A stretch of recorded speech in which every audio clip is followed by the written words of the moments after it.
Hey everyone, it's technology expert Burton Kelso here with another tech tip to help you get the most out of the technology in your life. Today we're talking about tech resolutions that everyone needs to follow in 2022. Just like you focus on your health and other bad habits you want to drop in the new year, you need to drop some of those bad tech habits as well. Technology has embraced our lives so much that many of you can't get away from these devices, which can be a challenge because it can distract you. But at the same time, if you want to use your technology correctly, you need to make sure that you are aware of what to do as far as cyber threats and other updates and things are concerned. So try to mix it up, not throw the routine stuff in here for tech resolutions, but wanted to highlight some of the more important things you need to do in the new year. So, with that said, let's talk about some of those tech resolutions that you need to embrace in 2022. Now, the first one is going to be about 3G going away and 5G being the dominating force as far as your cellular connection is concerned. Now, obviously, 3G will end over a slow period throughout the new year, but you need to be aware that it is definitely going away, gone forever. And so that means if you've got older 3G devices such as old flip phones, old smartphones, sometimes 3G is used with medical devices and it's used with home security systems. You need to do your research to make sure that whatever products you're using that use a cellular signal aren't using 3G, because 3G is going away. So no matter how you feel about 5G, you need to just go ahead and embrace it, because definitely the FCC, AT&T, Verizon, and T-Mobile are going to push it so that you will have to use it. That was a good rhyme, wasn't it? So next, we should probably talk about, well, let's go back about 3G for a second.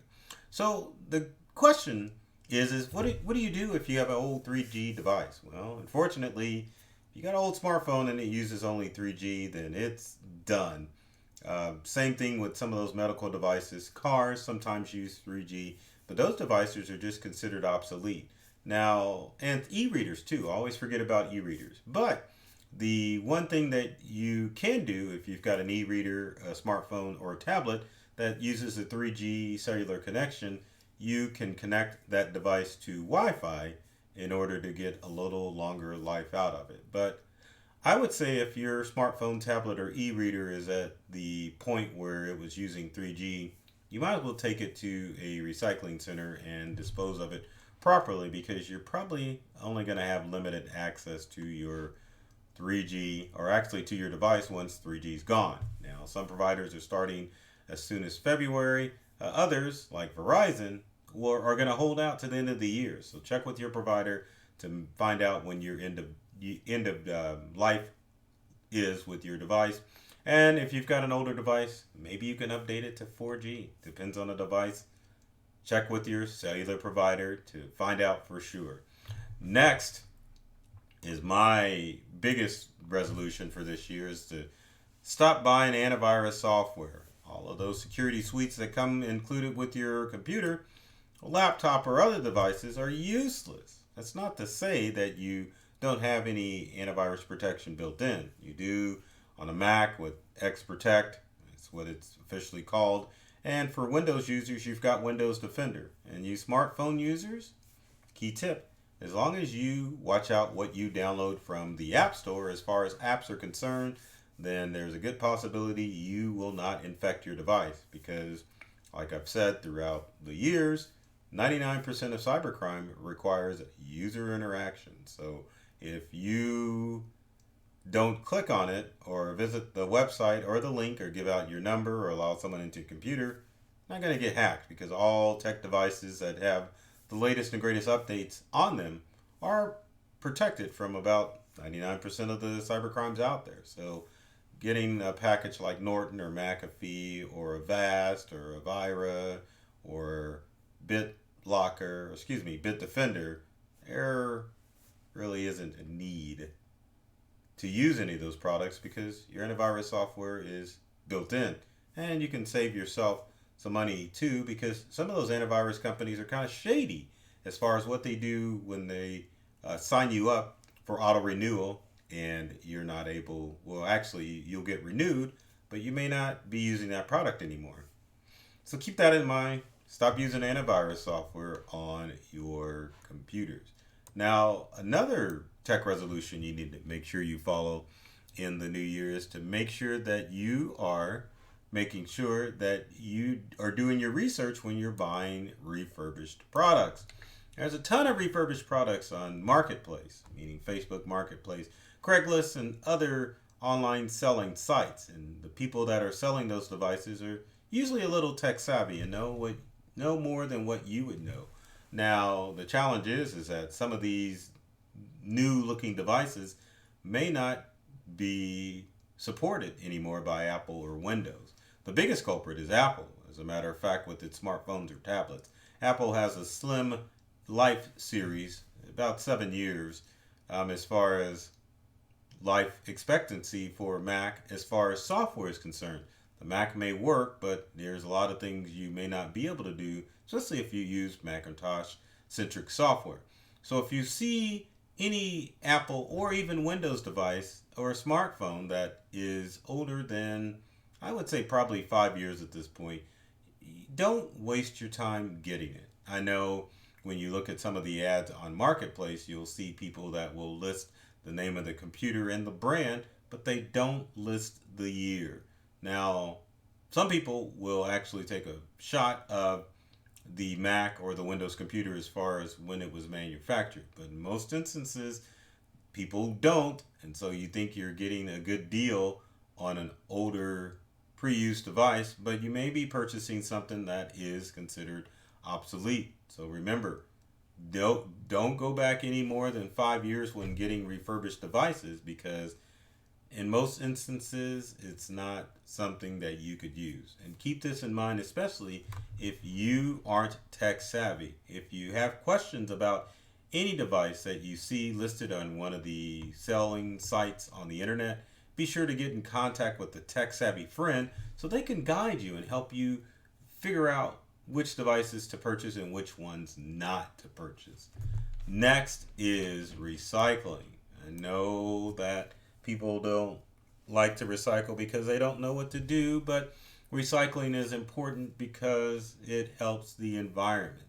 Now, as far as old cords and other plug-in items, you definitely can just take them to your local Best Buy or your favorite recycler to get rid of those old devices. Now, if you've got computers, laptops, smartphones, and tablets, reset those items back to factory defaults. That will be good enough to remove any of your personal information that is on the computer or device.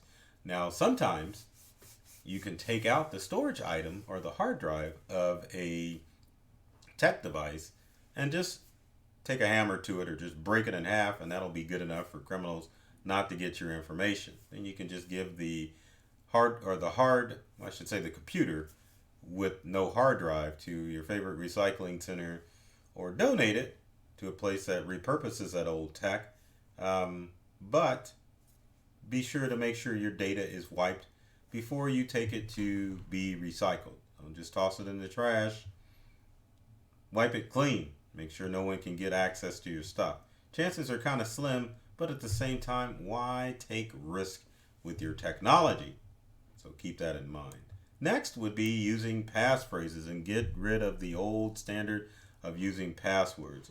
Now, passphrases are basically essentially two words, as you're seeing on the screen here, like cyberspace and botnet, even though those are two tech terms, but they're two separate words that someone may not use for a people would suspect, you get this right, that you would not use that as a password.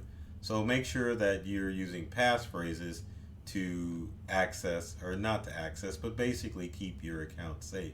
If you need a website to go to make sure that you are using the right passphrase, let me bring it up here It's a website called Use a Passphrase. Use a Passphrase will allow you to access um, or to create a passphrase for your online account to verify that your passwords are going to be safe and secure. As the site tumbles up, because right now the internet is kind of slow, um, I'll show it to you. But in case it doesn't pop up because of slow internet, just go to usethepassphrase.com. Create your own passphrase and make sure that your information is safe and secure.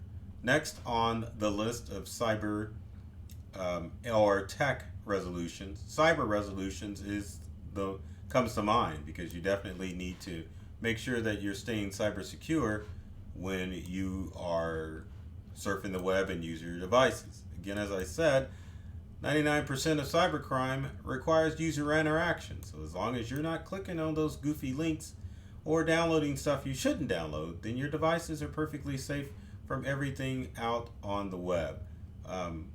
If you want to take extra steps, it was like trying to think of different ways to say this. That's why the long, awkward pause.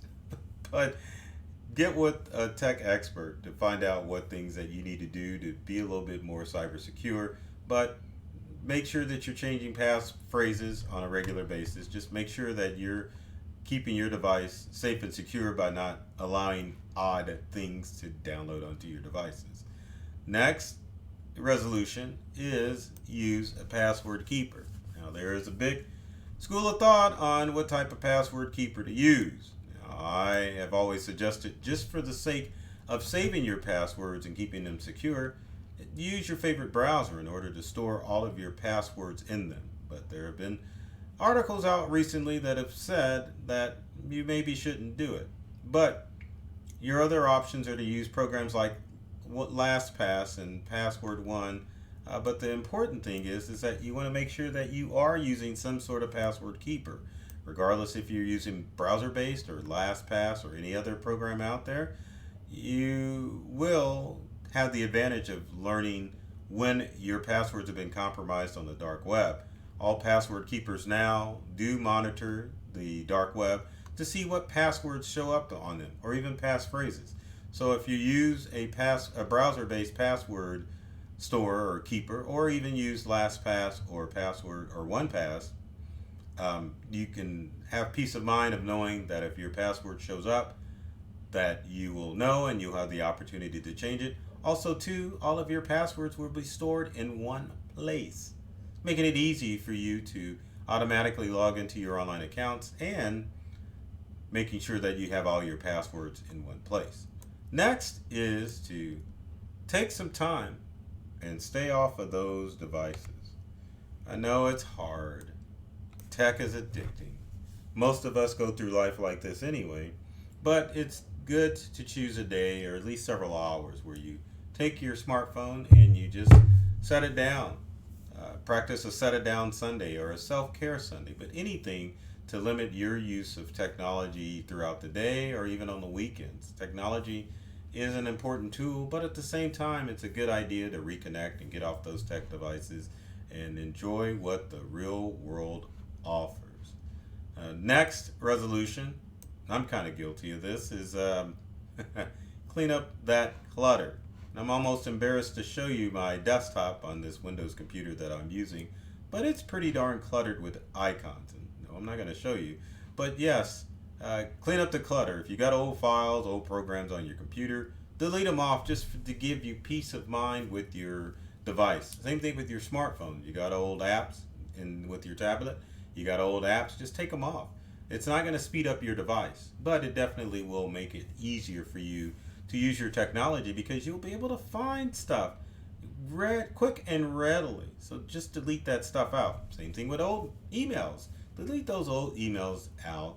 You can probably keep ones that go back 3 years, but anything older than that, you can probably ditch it and get rid of it because all it's doing is causing you stress. And also, as far as cleaning up clutter, in Windows and Macintosh computers, make sure that your files are stored in the appropriate folders.